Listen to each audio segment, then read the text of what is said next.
नमस्कार, good morning everyone. आप देख रहे हैं गौरव ज्ञान एकेडमी, जहां पर सीधे सरल शब्दों में आपके लिए एमसीक्यू सॉल्व कराए जाते हैं। तो आज है 1 सितंबर और दिन सोमवार। तो स्टार्ट करते हैं आज का करंट अफेयर।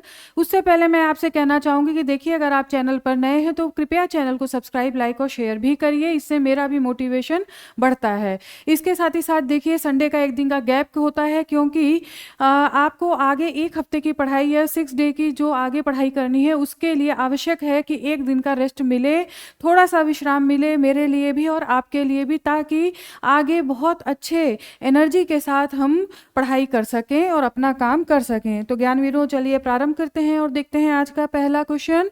देश का पहला एआई आधारित ट्रांसलेटर आदिवाणी किस मंत्रालय द्वारा लॉन्च किया जा रहा है? तो राइट आंसर है आदिवासी मामलों का मंत्रालय, जिसके द्वारा ये ट्रांसलेटर लॉन्च किया गया है। देखिए, हिंदी और इंग्लिश में ये ट्रांसलेट करेगा। हिंदी और इंग्लिश से ये भाषा में रियल टाइम में, ठीक है, आदिवासी भाषा को रियल टाइम में ट्रांसलेट करेगा। तो ये इसकी विशेषता है। और देखिए, इसमें कौन कौन सी भाषा पहले चरण में ज्ञानवीरों ली गई हैं। तो पहले चरण में जो भाषाएं ली गई हैं उसमें है आपका संथाली, ठीक है, संथाली जो कि उड़ीसा की है ज्ञानवीरों, उड़ीसा की है।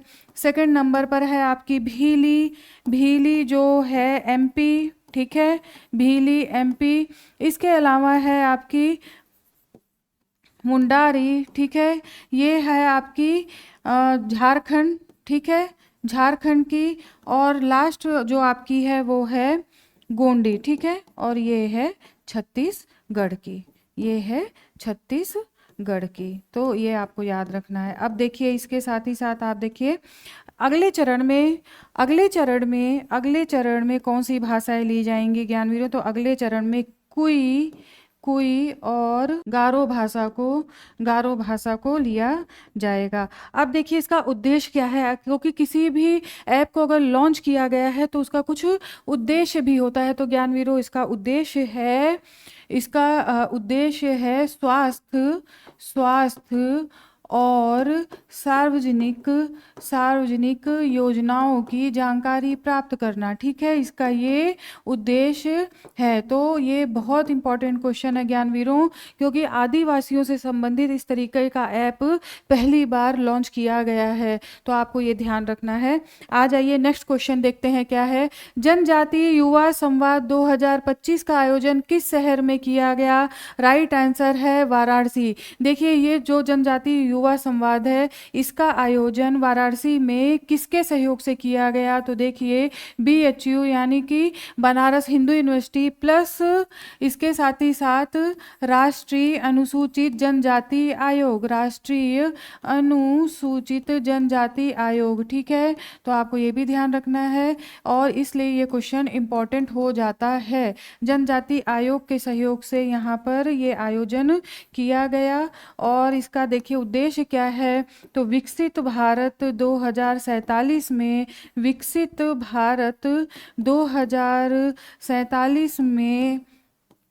में युवाओं की, यानी कि आदिवासी युवाओं का सहयोग लेना, उनको बढ़ावा देना, ठीक है, आदिवासी युवाओं को बढ़ावा देना या उनका सहयोग लेना ही ये इसका उद्देश्य है। अब आगे देखिए, इसके साथ ही साथ उत्तर प्रदेश में ज्ञानवीरों, उत्तर प्रदेश में थारू जनजाति के लिए, ठीक है, थारू जनजाति के लिए भी आत्मनिर्भर पहल स्टार्ट किया गया है। आत्मनिर्भर पहल, तो आपको ये भी ध्यान रखना है, आत्मनिर्भर पहल उत्तर प्रदेश के सरकार के द्वारा स्टार्ट की गई है।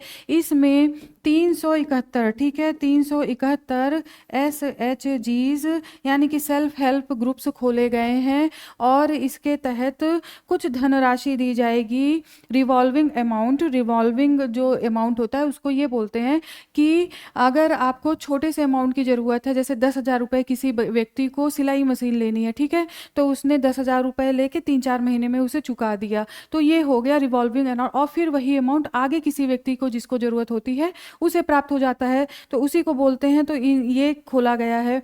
इसके साथ ही साथ आप देखिए, लखीमपुर खीरी में ज्ञानवीरों, लखीमपुर खीरी में भी हस्तशिल्प एक हस्तशिल्प कंपनी खोली गई है, ठीक है।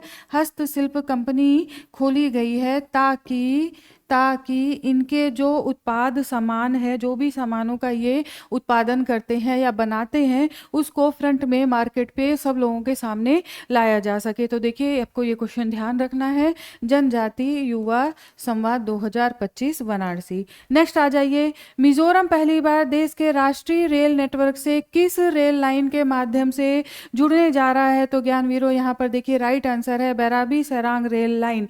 देखिए इसके बारे में मैंने पहले भी बताया था, आज फिर थोड़ा सा रिवीजन करा दे रही हूँ। बैराबी सरांग रेल लाइन खुलने के बाद मतलब इसका अभी सितंबर में नरेंद्र मोदी के द्वारा, प्रधानमंत्री जी के द्वारा इसका उद्घाटन किया जाएगा। उससे पहले ही मिजोरम में भिक्षावृत्ति विधेयक, ठीक है ना, मिजोरम में ज्ञानवीरों भिक्षावृत्ति विधेयक को पास किया गया। उसका पास करने का कारण ये है क्योंकि रेल नेटवर्क जुड़ने के कारण कहीं भिक्षा मांगने वालों की संख्या बढ़ न जाए, जिसकी वजह से ये विधेयक पास किया गया। और ऐसा नहीं कि उन्हें समाप्त कर देंगे, बिल्कुल भी नहीं, बल्कि उसकी जगह पर उन्हें आत्मनिर्भर बनाने का प्रयास किया जाएगा, उन्हें सेटल करने का प्रयास यहाँ पर किया जाएगा। तो ये विधेयक भी मिजोरम के द्वारा पास किया गया है। अब इस रेल लाइन के बारे में ज्ञानवीरों थोड़ा सा जानिए, इस रेल लाइन की क्या क्या विशेषता है। तो देखिए 51.38 किलोमीटर ये है, और ये आइजोल से, ठीक है, आइजोल से गुवाहाटी जाने का जो रास्ता हुआ करता था ज्ञानवीरों, वो 18 घंटे से अब 12 घंटे ही लगेंगे। बहुत ही दुर्गम ये क्षेत्र जहाँ पे ये बना है, दुर्गम क्षेत्र, जो कि ये जो रेल लाइन बनी है इसमें 48 सुरंगें हैं, ठीक है, 48 सुरंगें हैं। तो इससे आप जान सकते हैं कि कितना ये दुर्गम रास्ता है। तो आपको ये ध्यान रखना है, भिक्षावृत्ति विधेयक ज्ञानवीरों जरूर ध्यान रखिए, ये दोनों आपस में कनेक्ट हैं, इसलिए आपको अच्छे से याद भी रहेगा। आ जाइए अब नेक्स्ट क्वेश्चन देखते हैं क्या है। हार्ड कोर्ट ग्रैंड स्लैम में ऑल टाइम मेंस रिकॉर्ड किस टेनिस खिलाड़ी के नाम था जिसे नोवाक जोकोविच ने तोड़ा? तो यहाँ पर देखिए राइट आंसर है Roger Federer, option C. Important question है, इसको ध्यान रखिए। आ जाइए नेक्स्ट क्वेश्चन देखते हैं। देश की पहली टेम्पर्ड ग्लास यूनिट कहाँ पर शुरू की गई? तो ज्ञानवीरों देखिए यहाँ पर राइट आंसर है नोएडा। देखिए केंद्रीय इलेक्ट्रॉनिक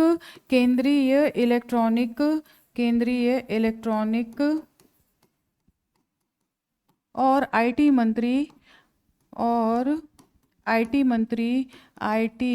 मंत्री जिनका नाम है अश्वनी वैष्णव, ठीक है। कई बार उद्घाटन भी ज्ञानवीरों पूछा जाता है, तो आपको पता होना चाहिए कि ये अश्वनी वैष्णव के द्वारा उद्घाटन किया गया, क्योंकि हो सकता है आपसे पूछ लिया जाए स्टेटमेंट के थ्रू कि इसका उद्घाटन या तो योगी जी के द्वारा किया गया, यानी मुख्यमंत्री के द्वारा किया गया, या प्रधानमंत्री के द्वारा किया गया। तो नहीं, अश्वनी वैष्णव के द्वारा इसका उद्घाटन किया गया है, आपको ध्यान रखना है। नेक्स्ट क्वेश्चन देखिए, पाकिस्तान की जूनियर हॉकी टीम भारत के किन शहरों में आयोजित जूनियर पुरुष हॉकी विश्व कप में हिस्सा लेगी? राइट आंसर है चेन्नई और मदुरई। तो ध्यान रखिए इन दोनों जगह पर इस विश्व कप का, पुरुष हॉकी विश्व कप का आयोजन हो रहा है। नेक्स्ट देखिए, महिला हॉकी एशिया कप 2025 का आयोजन किस शहर में किया जा रहा है? ज्ञानवीरों राइट आंसर है हांगझो, चीन, ठीक है, हांगझो चीन में। और देखिए एससीओ की बैठक भी इस समय चल रही है, जो कि तियानजिन में, चीन के तियानजिन में बैठ रही है, और प्रधानमंत्री वहां पर भाग लेने के लिए गए हैं। तो देखिए हांगझो चीन। इसके साथ ही साथ देखिए जो वर्ल्ड कप है, जो विश्व कप है, उसका नेक्स्ट ईयर जो आयोजन होगा 2026 में और अगस्त में ही आयोजन किया जाएगा। वो आयोजन ज्ञानवीरों बेल्जियम और नीदरलैंड के संयुक्त मेजबानी में किया जाएगा। तो ये क्वेश्चन बहुत इंपॉर्टेंट है, आपसे पूछा जाएगा, ठीक है, बेल्जियम और नीदरलैंड के संयुक्त मेजबानी में। ये बहुत इंपॉर्टेंट क्वेश्चन है, क्योंकि इस तरीके के क्वेश्चन कहाँ पे कौन सा गेम होने वाला है, कौन सी बैठक होने वाली है, नेक्स्ट अगर प्रेजेंट टाइम का इंपॉर्टेंट है तो नेक्स्ट उससे ज़्यादा इंपॉर्टेंट होता है। तो आपको ये ध्यान रखना है, इसको ध्यान रखिए। इसके अलावा देखिए ये जो विश्व कप महिला हॉकी एशिया कप है, इसमें सलीमा टेटे, ठीक है, सलीमा टेटे नेतृत्व कर रही हैं, और उनका कहना है ये हमें अगले विश्व कप के लिए, मतलब ये 2026 वाले विश्व कप के लिए सहायक होगा, ठीक है। आ जाइए नेक्स्ट क्वेश्चन अब देखते हैं, आगे देखते हैं। संसद भवन में कौन से धार्मिक प्रतीक को स्थापित किए जाने का प्रस्ताव स्वीकार किया गया है? राइट आंसर है पुरी यात्रा के 3 पहिए। देखिए, लोकसभा अध्यक्ष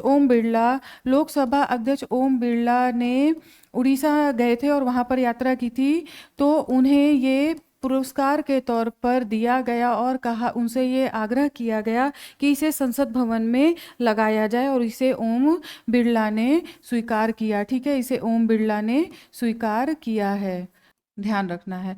आ जाइए नेक्स्ट क्वेश्चन देखते हैं क्या है आज का।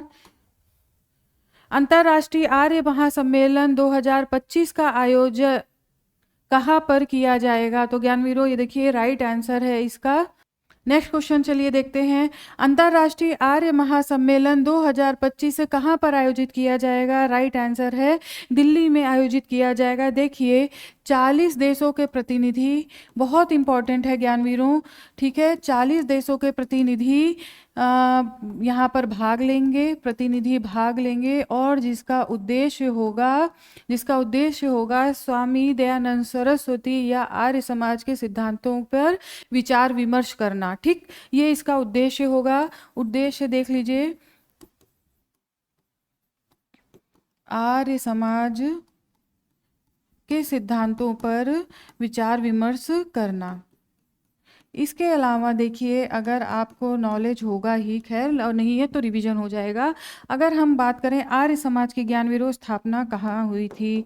आर्य समाज की स्थापना कब हुई थी? तो आर्य समाज की स्थापना ज्ञानवीरों को हुई थी 1875 में। देखिए, 1875 में जो ये आर्य समाज की स्थापना हुई थी, ये हुई थी बॉम्बे में, जिसे हम प्रेजेंट टाइम में मुंबई बोलते हैं। तो देखिए, ये बॉम्बे में हुई थी। इसके साथ ही साथ अब इसे 150 वर्ष हो गए। ठीक है, 150 वर्ष की यात्रा पर बात की जाएगी। आर्य समाज के जो सिद्धांत थे उसमें क्या था? उसमें देखिए, जो अगर मूल बात हम करें तो उसमें था एकेश्वरवाद। ठीक है, एकेश्वरवाद की बात की थी। इसके साथ ही साथ उसमें समाज के बहुत सारे जो पाखंड थे उनका विरोध किया गया था। महिला सशक्तिकरण की बात आर्य समाज करता था और वेदों की प्रामाणिकता पर बात करता था, और इन्हीं का नारा था वेदों की ओर लौटो।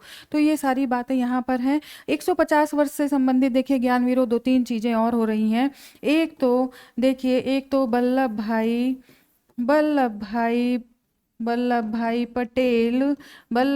पटेल की जन्म शताब्दी मनाई जा रही है। ठीक है, जन्म शताब्दी 150 वर्ष मतलब हुए हैं, शताब्दी नहीं, 150 वर्ष। ठीक है, ये शताब्दी नहीं, इसके भी 150 वर्ष हुए हैं। और देखिए 150 वर्ष, इसके साथ ही साथ बिरसा मुंडा, ध्यान रखिए, उलगुलान जो आंदोलन हुआ था, आदिवासी आंदोलन, उसके जो बिरसा मुंडा नेतृत्व किया था, उनके भी 150 वर्ष हुआ, उनके भी जन्म मनाया जा रहा है। और इसके साथ ही साथ अटल बिहारी वाजपेयी, इनका जन्म के 100 वर्ष हुए। इन तीनों ही समितियों के अध्यक्ष प्रधानमंत्री हैं। ठीक है, प्रधानमंत्री, इन तीनों ही जो आयोजन किया जा रहा है उस समिति के अध्यक्ष प्रधानमंत्री हैं। तो आपको ये ध्यान रखना है। नेक्स्ट क्वेश्चन देखिए, थुम वेचाया चाई किस देश के कार्यवाहक प्रधानमंत्री नियुक्त किए गए हैं? राइट आंसर है थाईलैंड के। देखिए, आपको पता होगा वहाँ के कोर्ट, वहाँ के न्यायालय या वहाँ के सुप्रीम न्यायालय के द्वारा, उच्चतम न्यायालय के द्वारा ये निर्णय दिया गया कि पैतोंग टान, ठीक है, पैतोंग टान थिनवात्रा, ठीक है, थिनवात्रा जो वहाँ की पीएम थी, उन्हें निर्वासित नहीं, उन्हें हटा दिया गया पद से। ठीक है, उन्हें पद से हटा दिया गया क्योंकि उनके ऊपर आरोप लगाया गया कि कंबोडिया से उन्होंने फ़ोन पर बात की और उन्हें ये आरोप लगाया गया, यहाँ की बातें जो है लीक कर रही हैं, इस तरीके से उन पर आरोप लगाया गया था। तो इन्हें हटा करके, अब देखिए ये पूरा मुद्दा था थुम वेचाया चाई, ये नाम आपको याद रखना है। आ जाइए ज्ञानवीरों, नेक्स्ट क्वेश्चन देखते हैं। नंद बाबा दुग्ध मिशन किस राज्य सरकार द्वारा शुरू किया गया है ज्ञानवीरों? तो देखिए यहाँ पर राइट आंसर है उत्तर प्रदेश राज्य सरकार के द्वारा इसे शुरू किया गया है। इसमें क्या है ये आपको देखने की जरूरत है। तो देखिए, तो इसमें किसानों की आय को, ठीक है, किसानों की आय को बढ़ाना मेनली उद्देश्य है, आय को बढ़ाना और दुग्ध उत्पादन को बढ़ावा देना, ठीक है, दुग्ध उत्पादन को भी बढ़ाना, ये मेनली उद्देश्य है। इसमें क्या है, जो भी किसान दो स्वदेशी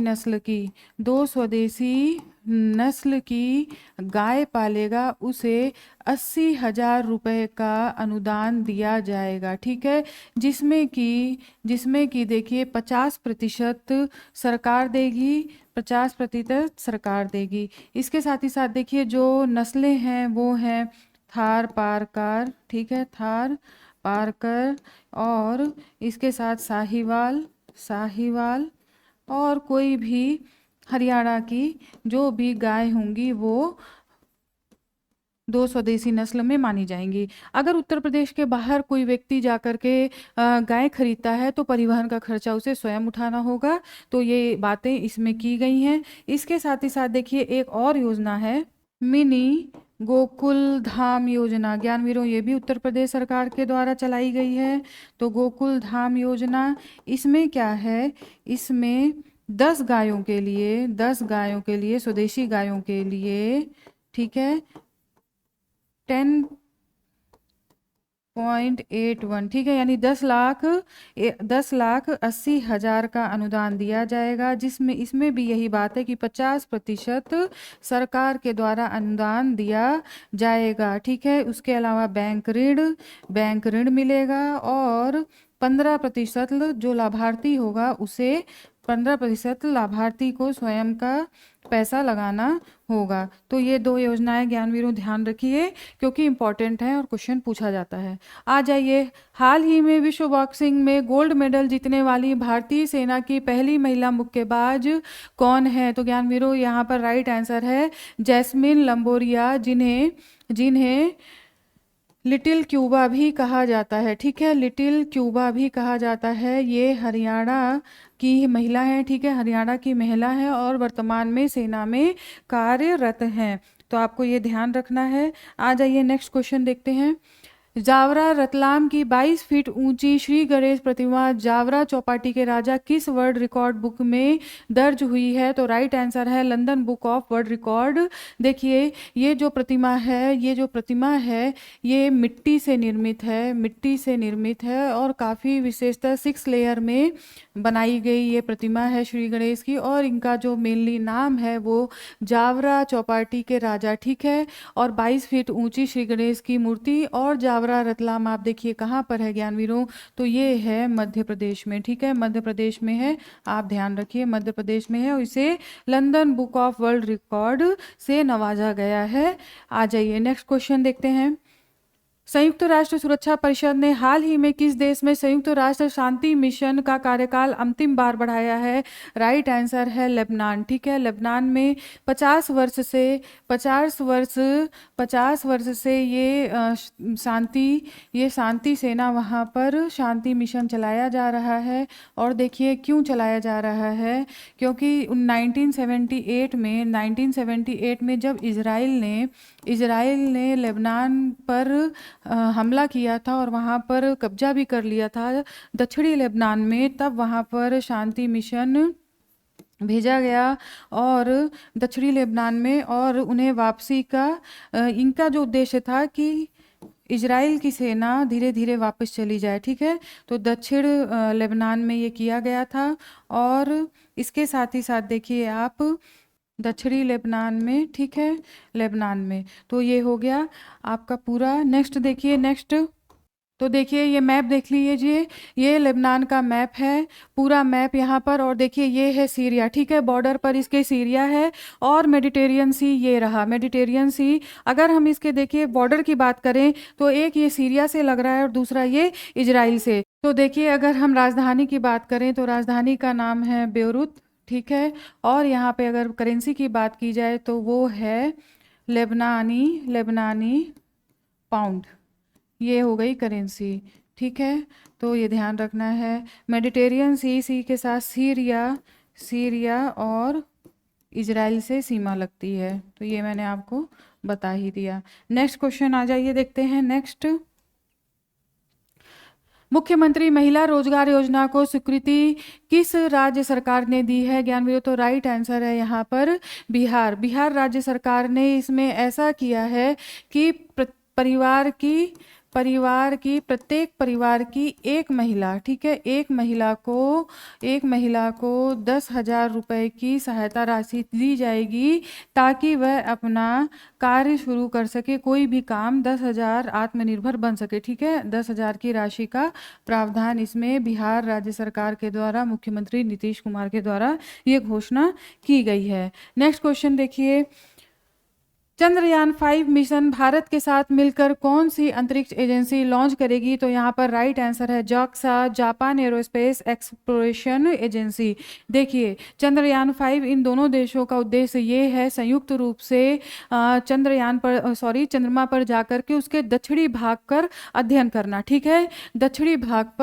चंद्रमा के दक्षिणी भाग पर संयुक्त रूप से अध्ययन। इसके साथ ही साथ अगर आप देखिए, इस समय प्रधानमंत्री जापान गए हुए हैं, जहाँ पर काफ़ी बड़े कुछ समझौते हुए, जिसमें सबसे बड़ा अगर निवेश की बात की जाए तो जापान के द्वारा भारत में ठीक है, जापान के द्वारा भारत में 10 लाख येन का निवेश किया जाएगा अगले 10 सालों में, ठीक है। अगले 10 सालों में ये येन का निवेश किया जाएगा, तो काफ़ी इम्पोर्टेंट है ये। अब प्रधानमंत्री इसके बाद SCO की बैठक में गए हैं, वहाँ से देखिए कौन सी चीज़ें निकल कर आती। नेक्स्ट क्वेश्चन, हाल ही में किस देश की सैन्य सरकार ने करेन जातीय विद्रोहियों को आतंकी संगठन घोषित किया है?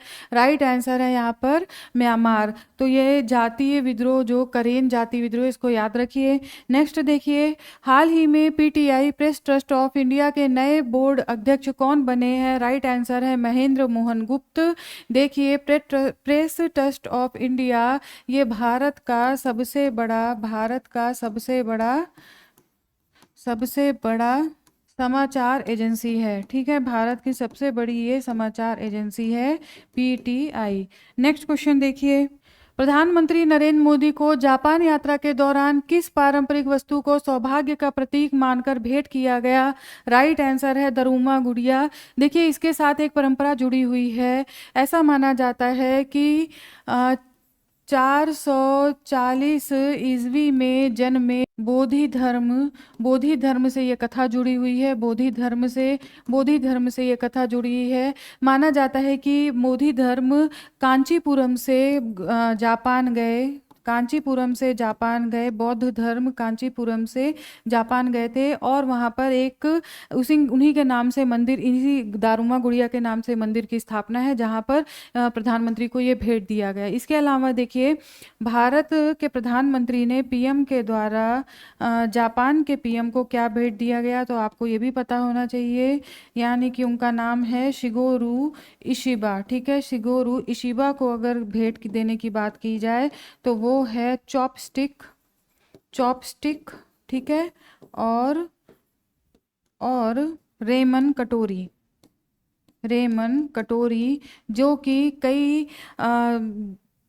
जो कि इसमें कई हीरे मोती जड़े हुए हैं विशिष्ट रूप से, और उनकी पत्नी हैं, उन्हें दिया गया पश्मीना की शॉल, ठीक है, पश्मीना की शॉल दी गई। तो आपको ये इतना ध्यान रखना है। चलिए ज्ञानवीरों, नेक्स्ट देखते हैं अब अन्य महत्वपूर्ण तथ्य।